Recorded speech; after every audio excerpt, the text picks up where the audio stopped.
Hai semuanya, mari kita selami sebuah cerita yang mengguncang dunia politik dan bisnis Indonesia. Cerita ini punya segalanya, kontroversi, langkah kekuasaan, dan ya seorang jenderal yang mengambil peran sipil. Tertarik? Kamu seharusnya begitu.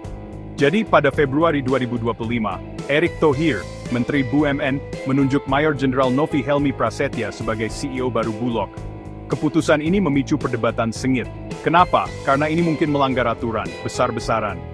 Menurut hukum militer Indonesia, tentara aktif hanya diizinkan memegang posisi sipil di 10 kementerian atau lembaga tertentu yang terkait dengan keamanan nasional.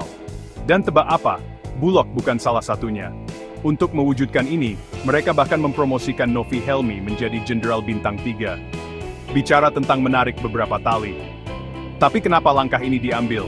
Erick Thohir berargumen bahwa CEO sebelumnya, Wahyu Suparyono tidak mampu, terutama dalam menangani penyerapan 3 juta ton beras. Dia percaya Novi Helmi adalah orang yang tepat untuk pekerjaan ini. Tapi benarkah? Kritikus mengatakan ini adalah langkah yang terlalu jauh. Mereka berargumen bahwa Bulog membutuhkan seseorang dengan keahlian dalam mengelola perusahaan besar, bukan latar belakang militer. Dan Tempo.co tidak menahan diri, menyebut keputusan ini campuran antara penyalahgunaan kekuasaan dan pragmatisme. Ini bukan insiden yang terisolasi. Penunjukan ini menambah tren yang berkembang dari perwira militer yang mengambil peran sipil. Faktanya, pada tahun 2023, sudah ada 2.569 tentara aktif dalam posisi sipil, dan 29 perwira dalam peran yang tidak diizinkan oleh hukum. Bahkan ada pembicaraan tentang merevisi hukum militer untuk membuat praktik ini lebih dapat diterima. Jadi, apa masalah besarnya?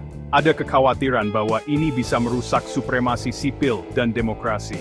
Tempo.co khawatir bahwa kita sedang melihat pergeseran menuju pragmatisme dalam keputusan pemerintah, yang bisa memiliki efek jangka panjang pada bagaimana negara ini diatur. Ini adalah cerita yang menimbulkan banyak pertanyaan. Apakah ini langkah cerdas untuk menyelesaikan masalah mendesak, atau preseden berbahaya yang bisa mengikis norma-norma demokrasi? Saya ingin mendengar pendapatmu. Tulis pendapatmu di kolom komentar di bawah, dan mari kita mulai diskusinya. Jangan lupa untuk like, share, dan subscribe untuk lebih banyak cerita mendalam yang penting. Sampai jumpa lagi. Tetaplah penasaran.